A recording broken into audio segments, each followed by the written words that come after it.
الحمد لله نحمده ونستعينه ونستغفره ونؤمن به ونتوكل عليه ونعوذ بالله من شرور أنفسنا ومن سيئات أعمالنا من يهده الله فلا مضل له ومن يضلله فلا هادي له أشهد أن لا إله إلا الله وحده لا شريك له وأشهد أن محمدًا عبده ورسوله اللهم صل على محمد وعلى آل محمد كما صليت على إبراهيم وعلى آل إبراهيم إنك حميد مجيد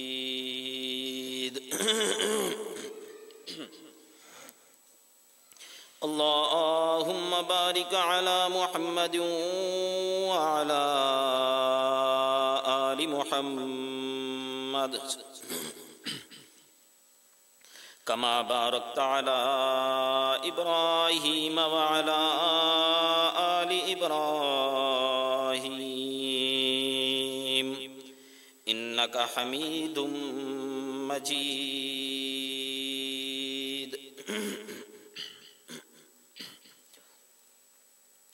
أما بعد فإن خير الحديث كتاب الله وخير الهدي هدي محمد صلى الله عليه وسلم وشر الأمور محدثاتها وكل محدثة بدعة وكل بدعة ضلالة وكل ضلالة في النار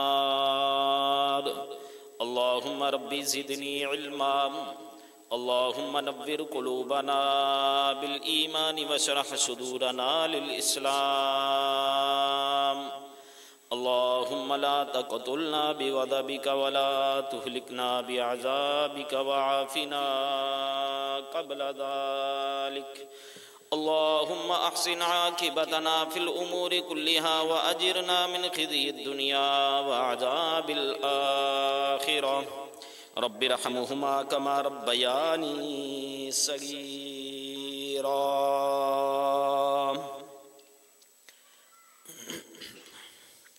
أعوذ بالله السميع العليم من الشيطان الرجيم بسم الله الرحمن الرحيم والذين تدعون من دونه ما يملكون من قطمير صدق الله العظيم ہر قسم کی حمد و ثنا اللہ سبحانہ و تعالی کے لیے درود و سلام بے شمار لا تعداد پیارے پیغمبر جناب محمد الرسول اللہ صلی اللہ علیہ وآلہ وسلم کی ذات گرامی پر ہوں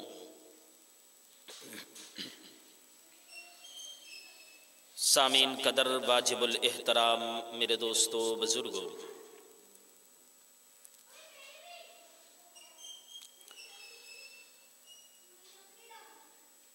اللہ تبارک و تعالی نے اپنی کتاب قرآن الکریم کے اندر بہت جگہ کے اوپر توحید کو بیان کیا اور شرک کا رد کیا ہے اور بہت ہی خوبصورت مثالیں دے کر بھی لوگوں کو سمجھایا کہ لوگوں میری توحید یہ ہے، دیکھنا میری توحید کے اندر کوئی گڑبڑ نہ کرنا۔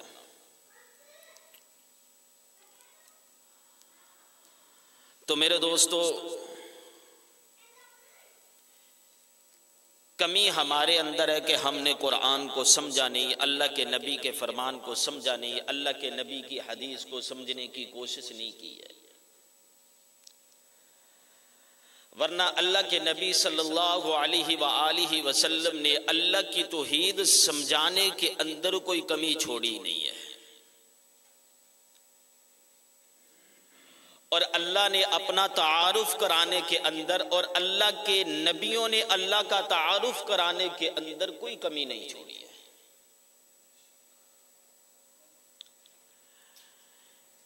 بلکہ لا الہ الا اللہ اسی جملے کے اندر اللہ تعالی نے اپنا ایسا تعارف کرایا ہے، کوئی سمجھنے والا ہو، کوئی عقل مند ہو، کوئی اللہ کی شان اور قدر و منزلت کو سمجھنے والا ہو، اللہ کی قسم وہ اس جملے پر غور کر لے، اس جملے کے معنی اور مفہوم کو اچھی طرح سے سمجھ لے، وہ کبھی بھی اللہ کے ساتھ شرک نہیں کر سکتا ہے۔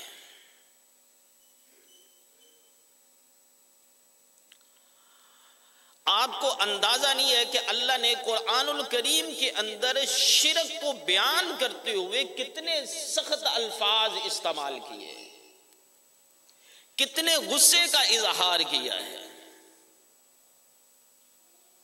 اور اسی طرح اللہ کے نبی صلی اللہ علیہ وآلہ وسلم نے اپنی احادیث کے اندر شرک کرنے والے کے بارے میں کتنے سخت الفاظ استعمال کیے ہیں، اور شرک سے اس قدر سخت نفرت کا اظہار کیا ہے کہ آپ سوچ بھی نہیں سکتے۔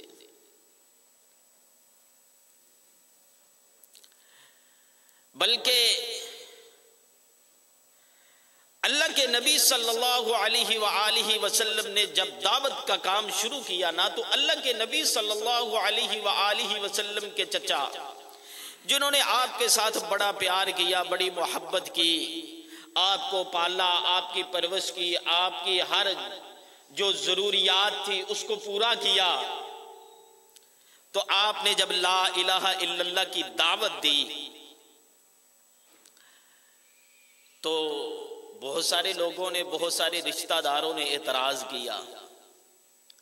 تو آپ کا چچا آپ کے پاس آتا ہے، آ کر کہتا ہے میرے بھتیجے محمد صلی اللہ علیہ وآلہ وسلم، مجھے آپ کے ساتھ بڑا پیار ہے، بڑی محبت ہے، جب یہ لوگ آپ کو باتیں کرتے ہیں، جب یہ لوگ آپ کو تکلیف دیتے ہیں تو مجھے پھر بڑا غصہ آتا ہے۔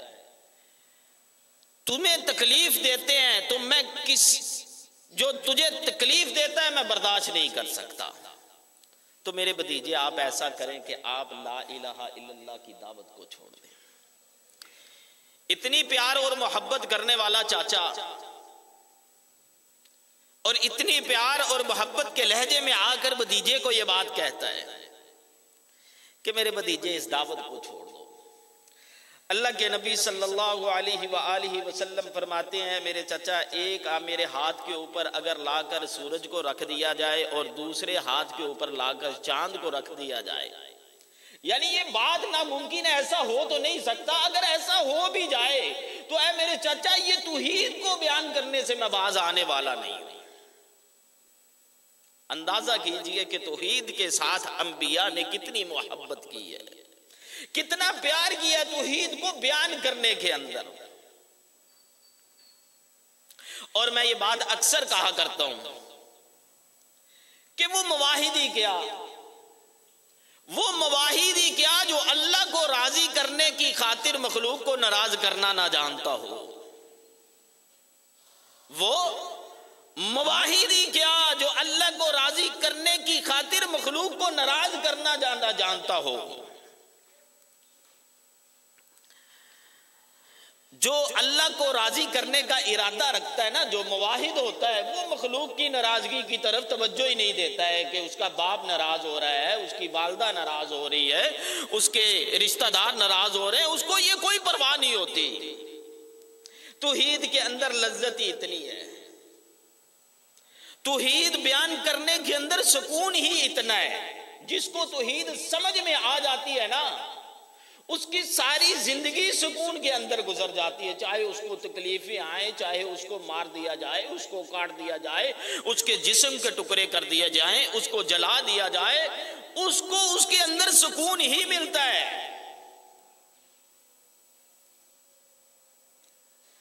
آپ ابراہیم علیہ السلام کا واقعہ قرآن کے اندر پڑھ کے دیکھ لیں۔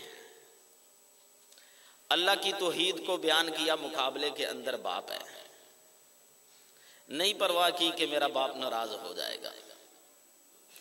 تو اللہ نے بھی کہا ابراہیم اگر تو نے میری توحید کی خاطر سب کو چھوڑ دیا، باپ کو چھوڑ دیا، والدہ کو چھوڑ دیا، اپنے تمام رشتہ داروں کو چھوڑ دیا، فقط ایک میری توحید کی خاطر سب کو تو نے خیر بات کہہ دیا، تو ابراہیم یہ تیرا طریقہ، یہ تیرا انداز، یہ توحید کو بیان کرنا مجھے اتنا پیارا لگتا ہے، نقشہ کھینچ کے قرآن کے اندر بیان کر کے رکھ دیا۔ کیا کہتے ابراہیم علیہ السلام اپنے والد کو؟ اذ قال لأبیہ یا ابت لم تعبد ما لا يسمع ولا يبصر ولا یغنی عنک شیئا۔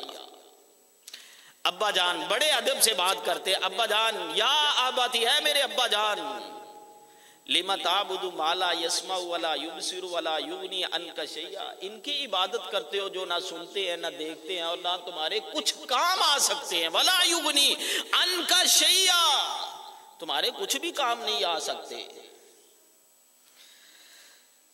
آگے فرمایا یا ابت انی قد جاءنی من العلم ما لم یاتک فاتبعنی اہدک صراطا سویا۔ یا ابت، اے میرے ابا جان، انی قد جاءنی من العلم ما لم یاتک فاتبعنی اہدک صراطا سویا۔ اے میرے ابا جان، میرے پاس علم آ گیا ہے، میرے پاس ہدایت آ گئی ہے، میری پیروی کرو، سیدھے راہ پر چل پڑو۔ کون کہہ رہا ہے؟ بیٹا باپ کو کہہ رہا ہے، بیٹا باپ کو کہہ رہا ہے۔ ذرا اندازہ کیجئے کہ بیٹا باپ کو کہتا ہے کہ اے میرے ابا جان، میرے پاس علم آ گیا ہے، میری پیروی کرو، میرے پیچھے چلو، تم سیدھے راستے کے اوپر آ جاؤ گے۔ یعنی توحید اگر بیٹے کے پاس ہو، باپ کے پاس نہ ہو، بیٹے کے پاس توحید ہو، باپ کے پاس نہ ہو، تو باپ کی بیٹے کے مقابلے میں کوئی وقت نہیں ہے، کہ باپ کو بیٹے کی ماننی پڑے گی۔ توحید اتنی عظیم چیز ہے۔ آگے فرمایا یا ابت لا تعبد الشیطان۔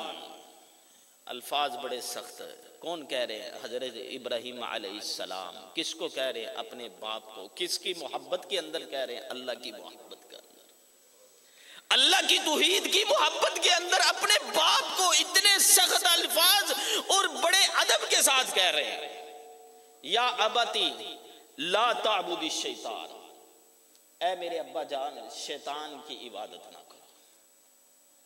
اللہ کو چھوڑ کر یہ بتوں کے سامنے سر کو جھکانا، یہ شیطان کی عبادت ہے، یہ شیطان کی پوجا ہے۔ اے میرے ابا جان شیطان کی عبادت نہ کرو، تم شیطان کی عبادت کرتے ہو۔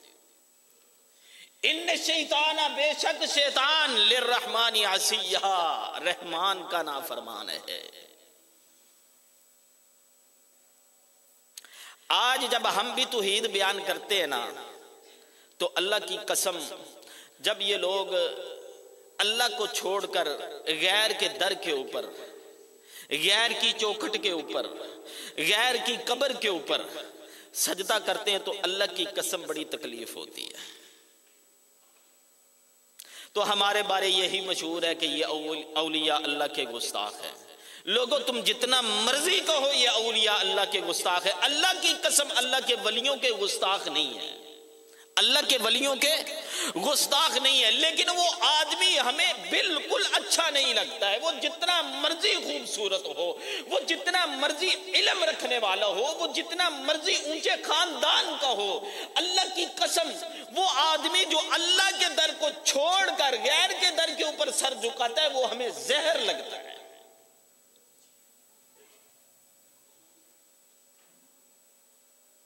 مالکم لا ترجون للہ وقارا، حضرت نوح علیہ السلام نے 950 سال تبلیغ کی اپنی قوم کو، تو کیا کہتے ہیں؟ مالکم لا ترجون للہ وقارا، یا اللہ ان لوگوں نے تیری عظمت کو نہیں سمجھا۔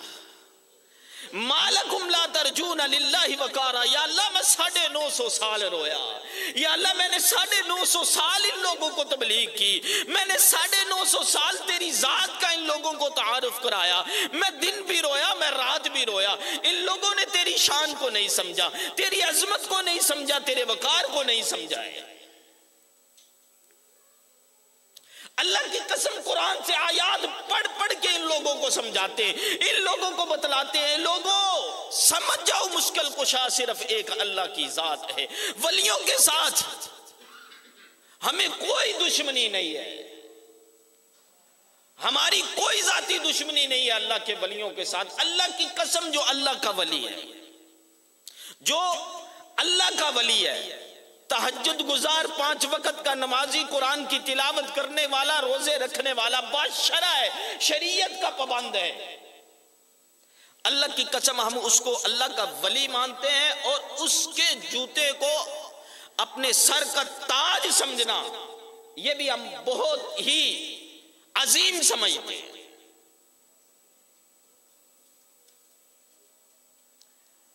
آپ ہر ایک آدمی کو، ہر ایک جو نماز کا پابند نہیں ہے، جس کو قرآن پڑھنا نہیں آتا ہے، جس کو ترجمے کا پتہ نہیں ہے، جس کو اللہ کے نبی کی حدیث معلوم نہیں ہے، جس کو غسل کا طریقہ نہیں آتا ہے، آپ اس کو لا کر ولیوں کی فہرست میں داخل کر دیتے ہیں۔ ہم اس بات کو تسلیم کرنے والے نہیں ہیں۔ آپ کو اللہ کے ولیوں کی صفات ہی معلوم نہیں ہے۔ ہمارے اوپر بہت سارے الزامات لگائے جاتے ہیں، کبھی الزام لگایا جاتا ہے یہ حضرت علی رضی اللہ تعالی عنہ کو نہیں مانتے ہیں، ان کو حضرت علی رضی اللہ تعالی عنہ کے ساتھ محبت نہیں ہے، ان کو اہل بیت کے ساتھ محبت نہیں ہے۔ اللہ کی قسم ایک جملہ ہمارا یاد رکھو، ہماری جماعت کا امام ہو یا قاری ہو، خطیب ہو، حافظ ہو، ہماری مسجد میں قرآن پڑھانے والا ہو، نمازیں کرانے والا ہو، درس دینے والا ہو، اللہ کی قسم اگر اس کے دل کے اندر اہل بیت کا بغض ہے، اگر اس کے دل کے اندر اہل بیت کی محبت نہیں ہے، ہم اس کو مسلمان ہی نہیں سمجھتے۔ اتنا بڑا جملہ اللہ کی توفیق سے منبر رسول پہ کھڑا ہو کے یہ کہہ رہا ہوں۔ ایک آدمی آیا، لڑکا نوجوان، آ کے اس نے نعرہ لگایا، یا علی مدد کہا، مجھے کہنے لگا کہ تم بھی یا علی مدد کہو۔ میں نے کہا یا علی مدد کہنا کوئی حضرت علی سے محبت نہیں ہے، یا علی مدد کہنا حضرت علی سے محبت نہیں ہے، بلکہ یہ اللہ کی ناراضگی کا سبب ہے، یہ اللہ کی ناراضگی کا سبب ہے۔ تم یہ سمجھتے ہو ہمیں حضرت علی کے ساتھ محبت نہیں ہے؟ اللہ کی قسم منبر رسول پہ کھڑا ہوں، کچھ افراد بھی موجود تھے، میں نے اس کو کہا ایک حدیث تمہیں حضرت علی کے ساتھ محبت ہے، اپنے آپ کو حضرت علی کا محب کہلاتے ہو، اللہ کی قسم ایک حدیث تم حضرت علی کی شان میں سنا دو، 1,00,000 روپیہ میں انعام دوں گا۔ مجھے پتا تھا اس کو حدیث نہیں آتی، الحمدللہ ہم سے سنو حضرت علی کی شان میں حدیثیں ہم سنائیں گے۔ 1,00,000 روپیہ میں نے کہا کہ انعام دوں گا، اسی وقت حضرت علی کی شان کے اندر تم ایک حدیث سنا دو۔ صرف ان لوگوں کو نعرے لگانے آتے ہیں، ان کو پتہ ہی نہیں محبت چیز کیا ہے، ان کو تو حضرت علی رضی اللہ تعالی عنہ کا نام بھی لینا نہیں آتا ہے۔ میں نے کہا سن لو یہ یا علی مدد کا عقیدہ، یہ تم اللہ کے نبی کے ساتھ بھی جملہ لگاؤ گے ہم پھر بھی نہیں کہیں گے، کیونکہ اللہ کے نبی نے ہمیں بتایا ہے اللہ کی شان کیا ہے۔ یہی عقیدہ اللہ کے نبی نے ہمیں بتایا ہے کہ یا اللہ مدد کہنا چاہیے، اس کے علاوہ کسی اور سے مدد مانگنا جائز ہی نہیں ہے۔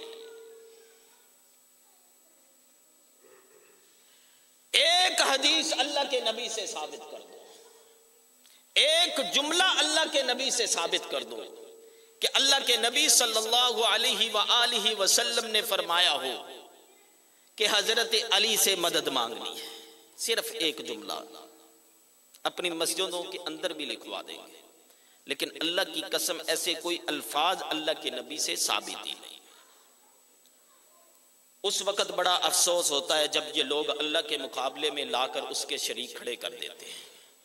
کسی اللہ کے ولی کو داتا گنج بخش کہتے ہیں، کسی اللہ کے ولی کو غوث العظم کہتے ہیں، کسی اللہ کے ولی سے مدد طلب کرتے ہیں۔ لوگوں تم نے تو آج ولیوں کو اختیار دے رکھے ہیں، کوئی ولی، کوئی پیر، کوئی دربار والا، کوئی قبر والا، کوئی بیٹے دینے والا ہے، کوئی رزق دینے والا ہے، کوئی اولاد دینے والا ہے، کوئی تمہاری مشکلوں کو حل کرنے والا ہے۔ اگر یہ تمہارے عقیدے سچے ہیں تو اللہ کی قسم پھر یہ اللہ کا قرآن جھوٹا قرار پائے گا۔ اگر تمہارے یہ عقیدے سچے ہیں، اگر تمہارے یہ جملے سچے ہیں، اگر یہ تمہارے ان بچوں کو ذرا خاموش کروا دیں، اگر تمہارے یہ جملے سچے ہیں، اگر تمہارے یہ الفاظ سچے ہیں، پھر اللہ کا قرآن غلط قرار پاتا۔ سنو اللہ تعالیٰ نے کس انداز کے اندر، کن الفاظ کے اندر لوگوں کو سمجھایا۔ یہ میرے پاس قرآن ہے، مجھے نہیں پتا ترجمہ کس نے لکھا ہے۔ آپ کسی مسجد کے اندر سے کوئی بھی قرآن پکڑ کر آیت کا مطالعہ کر لینا، ترجمہ پڑھ لینا، تمہیں بات سمجھ میں آ جائے گی کہ اللہ کیا سمجھانا چاہتا ہے، اللہ کیا تعارف کروانا چاہتا ہے۔ فرمایا یولج اللیل فی النہار ویولج النہار فی اللیل وسخر الشمس والقمر کل یجری لاجل مسمی ذالکم اللہ ربکم لہ الملک۔ کتنا پیارا تعارف کرایا، کیسا تعارف کرایا۔ اللہ کہتا ہے لوگوں مجھے سمجھو، میں وہ ذات ہوں یولج اللیل فی النہار، رات کو دن کے اندر تبدیل کرتا ہوں، ویولج النہار فی اللیل، اور دن کو رات کے اندر تبدیل کرتا ہوں۔ ہے کوئی اللہ کے علاوہ، ہے کوئی دربار والا، ہے کوئی ولی، ہے کوئی جس کو تم بڑا مانتے ہو، جس سے تم مدد چاہتے ہو، جو تمہیں بیٹے بھی دیتا ہے، اولاد بھی دیتا ہے، تمہاری مشکلوں کو بھی حل کرتا ہے، تمہارے رزق میں اضافہ بھی کرتا ہے؟ ذرا اس کو کہو رات کو دن کے اندر اور دن کو رات کے اندر تبدیل کر کے دکھا دے۔ اللہ کی قسم کوئی بھی نہیں ملے گا، کسی ماں نے کوئی لال ایسا جنا ہی نہیں، کوئی سائنسدان ایسا پیدا ہوا ہی نہیں جو رات کو دن کے اندر اور دن کو رات کے اندر تبدیل کر دے۔ وَسَخَّرَ الشَّمْسَ وَالْقَمَرَ، سورج کو چلانا، چاند کو چلانا، کس کے حکم سے؟ صرف اور صرف اللہ کہتا ہے میرے حکم سے چل رہے ہیں۔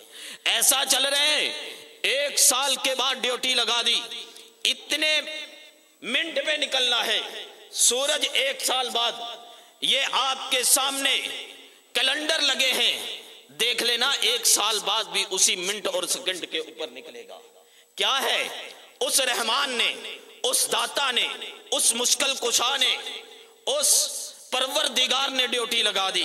کہا کل یجری لاجل مسمی، کل یجری لاجل مسمی، جو وقت مقرر کر دیا ہے اسی وقت پہ نکلتے ہیں، جو وقت مقرر کر دیا ہے اسی وقت پہ غروب ہوتے ہیں۔ ذالکم اللہ ربکم لہ الملک، تمہارے پروردگار کا حکم ہے۔ آگے اللہ نے جو بات سمجھانے کے لیے کی، اللہ کی قسم کوئی قرآن کو سمجھنے والا ہو، کوئی غور کرنے والا ہو، کوئی توجہ کرنے والا ہو، اللہ نے تو ایسی مثال، ایسا جملہ بیان کیا ہے، ایسے الفاظ بیان کیے ہیں۔ ہے کوئی سمجھنے والا قرآن کے ترجمے کو؟ ہے کوئی سمجھنے والا قرآن کے مفہوم کو؟ ہے کوئی سمجھنے والا، غور و فکر کرنے والا اللہ کے قرآن کے اوپر؟ اللہ کہتا ہے والذین تدعون، او لوگو